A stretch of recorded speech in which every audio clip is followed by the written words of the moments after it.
Welcome to the Anonymous Andrew podcast. Life and the choices we make. The choices other people make. Why we choose to ignore the red flags. Red flags like gaslighting, cheating, addiction, mental illness, and much more. What role do they play in relationships? Follow me each week as we discuss these topics with anonymous guests and experts to hopefully become better humans, resulting in better choices. Like I say, been there, still doing that. Now on to the show. Welcome to Anonymous Andrew Podcast, episode number 5. Another impromptu episode, almost like a bonus. And here's why. I posted on YouTube a upcoming topic that I'm going to be getting into and dissecting. Of course, still in the early stages of learning this editing and my iMac. Well, it has everything you need to create a podcast or make a song or a movie. It's intertwining all the software together to work with each other. And of course, all the different sound bites. The sound extensions, .wave, .mp3, .aiff. Anyway, this is something that I'm going to be focusing on in the coming weeks. Gaslighting. So, I just posted a video on YouTube about it and trying to get to split the audio from the video and post it on my podcast has taken me more time than it would be just to re-record it. Okay, so why gaslighting? The last, if you looked at, listened to episode 2, the red flags, and by now you should have some sort of glimpse into the story of this last relationship I was in. And by the way, I had lined up the second interview. So if you heard episode 4, the interview with my son, part 2, was supposed to be recorded today, and unfortunately he was unable to join me. So we're going to try again tomorrow. So in the interim, I'm posting or publishing this. It's important, folks. Gaslighting is a term that I have recently discovered. It's been around for a long time. And of course, it has become it's a terminology we use in today's society, right? You hear it all the time. Again, another one of those things that we used to throw around codependency and bipolar, and back in 20 years ago, and then today the new term is narcissism. And but gaslighting has been around. It's been around so long. Here, let me give you a little history about gaslighting, in case you don't know where the term came from. The term gaslighting comes from, and by the way, I have to give credit to the Newport Institute for this. I researched it. Gaslighting comes from the 1938 play Angel Street, which Alfred Hitchcock later adapted into the film Gaslight, in which a man tries to convince his wife that she's going insane so he can steal from her. When he turns on the lights in the attic to search for her jewelry collection, and the gas lights dim downstairs, he tells her it's all in her imagination. Gradually, she begins to question her own memories and perceptions, i.e., self-doubt. Am I crazy? Maybe they're right. Yada, yada. So it's been around, the term gaslight and the concept of gaslighting, since 1938. I don't know when, and I'll research this, when it became mainstream into our culture today where it's identified in a relationship as a trait of one partner doing to another partner. And of course, it's not limited to romantic relationship. Gaslighting, it can occur in families, it can occur in the workplace. But since my podcast is currently about relationships, my last relationship, which I went into detail earlier, was one long Alfred Hitchcock movie.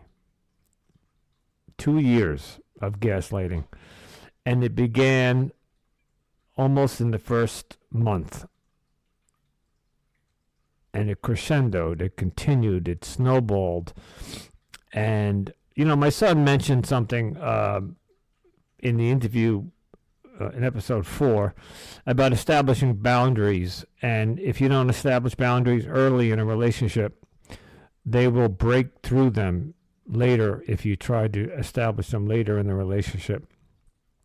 And that's exactly what happened to me. I tried to establish boundaries early on, and she broke right through them. She just plowed right through. Go listen to episode 4 if you didn't hear it. So gaslighting, I'm going to give you the meaning of it in today's definition, also from the Newport Institute. Gaslighting typically takes place in an abusive relationship like this, and is closely associated with other types of emotional and physical abuse. While gaslighting is most common in romantic relationships, it can also occur within family and workplace relationships. Gaslighting is a form of psychological manipulation in which the abuser attempts to sow self-doubt and confusion in their victim's mind. Typically, gaslighters are seeking to gain power and control over the other person by distorting reality and forcing them to question their own judgment and intuition. And I'm going to add this, and ultimately their sanity. And that's exactly what happened to me. I would see things that were odd. Here's the term odd behavior, or something didn't look right. It was either just not what I was seeing or being presented, like pictures, explanations. They were not. They.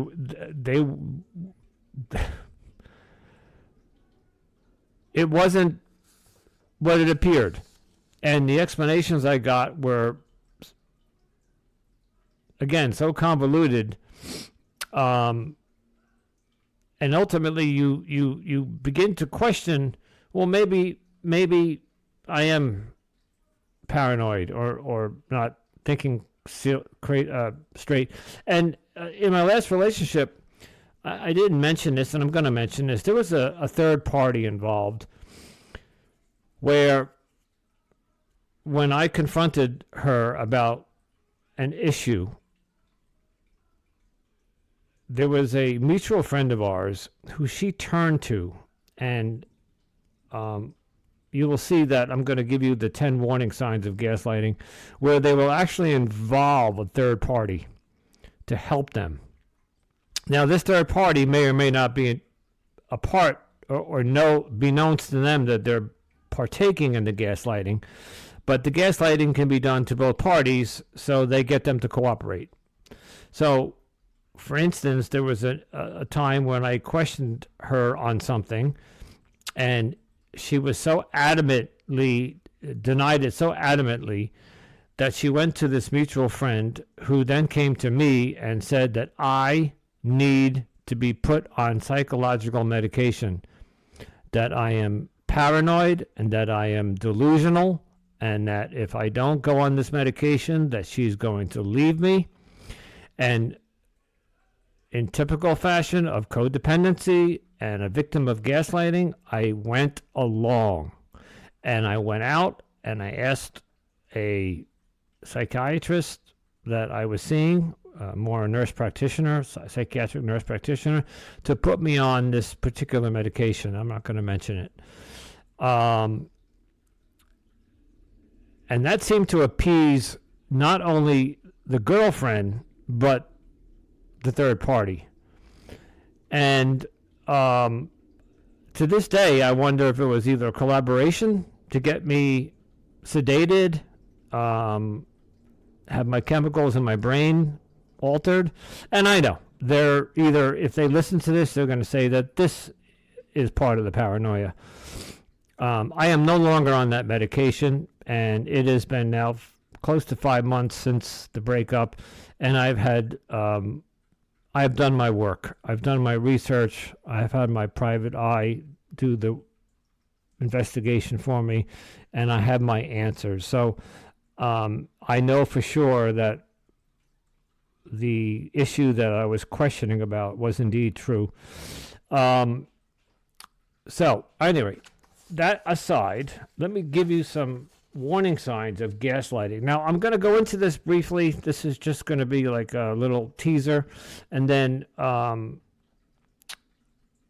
it will become a focus of maybe 1 or 2 or 3 podcasts where I will bring on other people who have been gaslit, and then again I will bring on an expert to explain to us the concept of gaslighting, how to see it, how to avoid it, how to deal with it right up front. Okay, the 10 warning signs of gaslighting. Number 1, lies. You might know for a fact that you're being told a lie, and still the person gaslighting you will be blatant about it. This is designed to throw you off and make you question your reality. You might often find these increase as time goes on. Number 2, making you question what was said. You might feel certain that you heard something, but often someone who's gaslighting you will make you feel like you're in the wrong by denying ever saying such a thing. The tactic can challenge your memory, and the victim may be accused of being wrong. Phrases such as, "I don't remember," "You've got that wrong," or "No, that's not how it happened," may be used. They may also use a tactic like distortion, which is where they distort older memories or facts. These don't often even have to be relevant to what you're talking about, but they usually add to the confusion. Number 3, trivializing your feelings. You might say something and be met with a smirk or a laugh. They might accuse you of being too sensitive and make you or your feelings seem or feel insignificant. Number 4, the feeling of being worn down. Gaslighting doesn't happen overnight. It takes time. It is an accumulation of lies and negative comments that create an environment where you're anxious and end up questioning yourself. Number 5, actions over words. Watch a person's actions with gaslighters. It's often the case their actions and words tell 2 different stories. Anyone can say anything. Words can mean nothing. What they're doing is the most important aspect. I'm going to go into these in more detail at another episode. We'll pick these apart one by one. Number 6, positive reinforcement.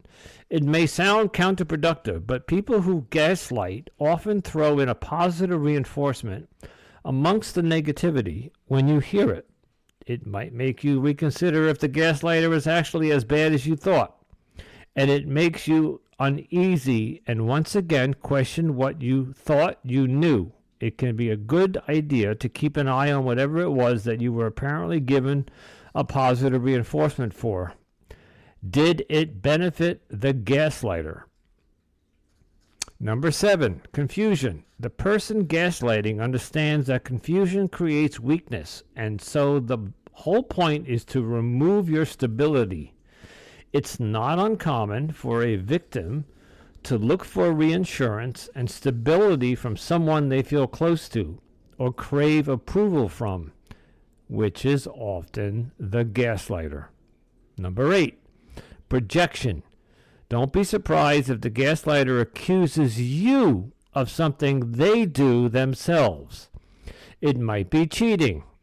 And I'm going to stop right there because I was often accused of cheating. Folks, to this day, and to my ex and her collaborator, I was loyal. I did not cheat, and yet I was told that I was a cheater. It happened more times than I want to mention.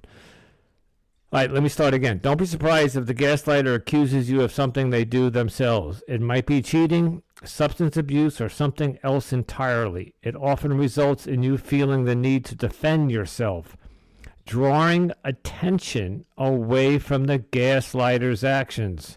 So you see, they accuse you of something that they're doing, or if you accuse them of doing something and they come right back and they say, nope, you're doing it.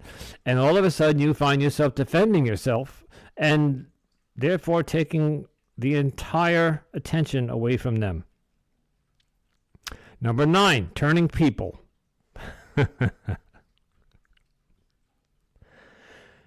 You might find that a gaslighter is attempting to turn people against you, or at least make you think they have. Usually they are master manipulators. Manipulation tactics are sometimes used in sales, advertising, and politics.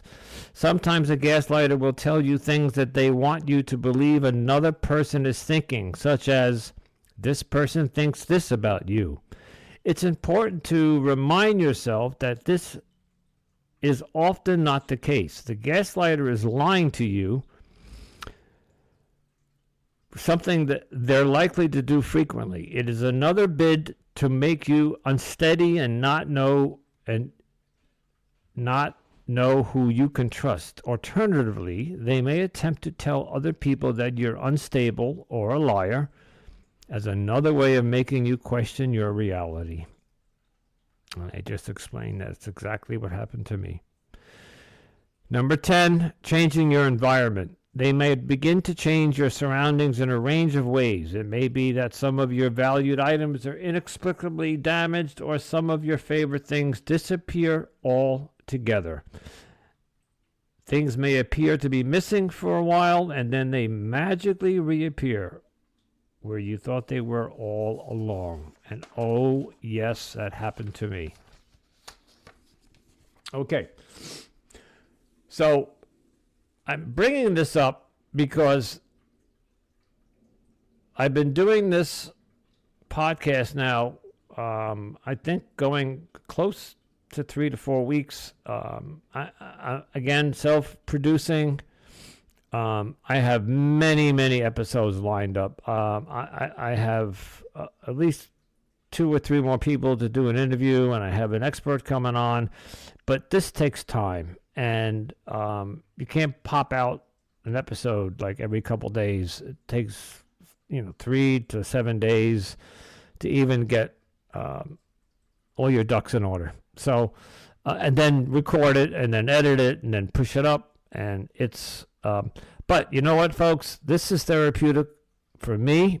It is helping me move on, and it's also helping me understand what happened to me, that I am not insane. I am not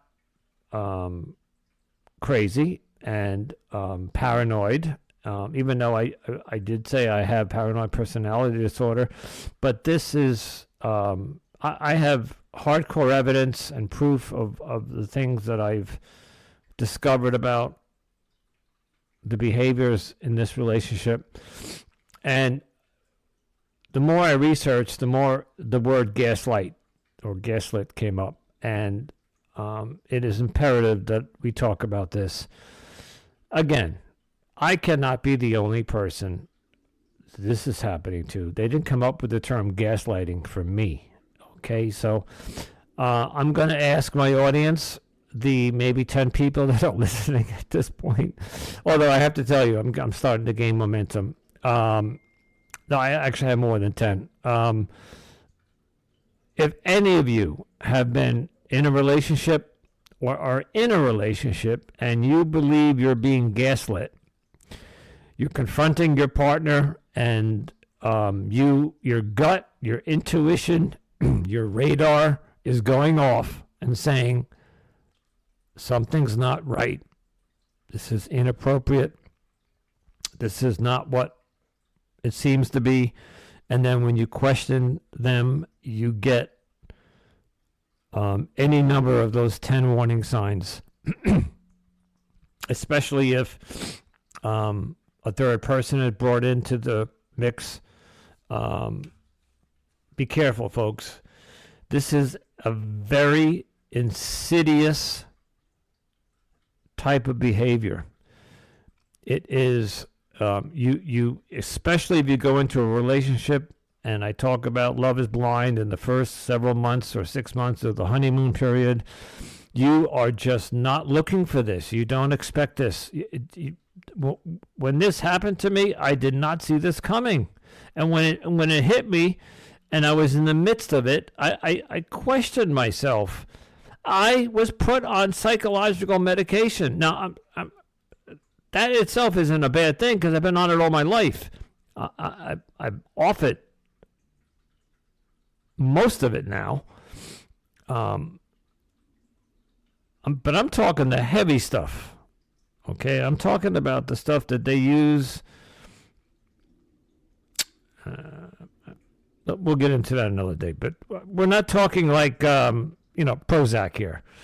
We're talking about some of the heavy-duty psychotropic drugs that completely alter the brain's chemical makeup and processing. They talked me into going on a medication that did horrible things to me for 6 months. Thank God I got off it. So anyway, if you've been a victim of gaslighting, I want to hear from you. Okay, all the information will be in the show notes. If you can't find me by now, I'm doing something wrong. I am on every platform. I am on every social media. I have an email. You can get a hold of me. Let's talk about it. We'll talk in private, and we'll see if it's if it's something that that you're comfortable coming on the air talking about. Of course, you can be anonymous, and we'll air it, and then what I'll do is I'll line up a couple of interviews with people who have gone through this, and then we bring on an expert and tell us why this happens, how this happens, how to avoid it, why the gaslighter does what they do.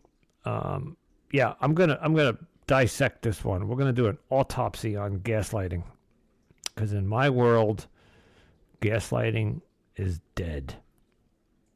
Okay, folks, Anonymous Andrew signing off, saying, if it feels good, do it. But please, please choose wisely. Ciao.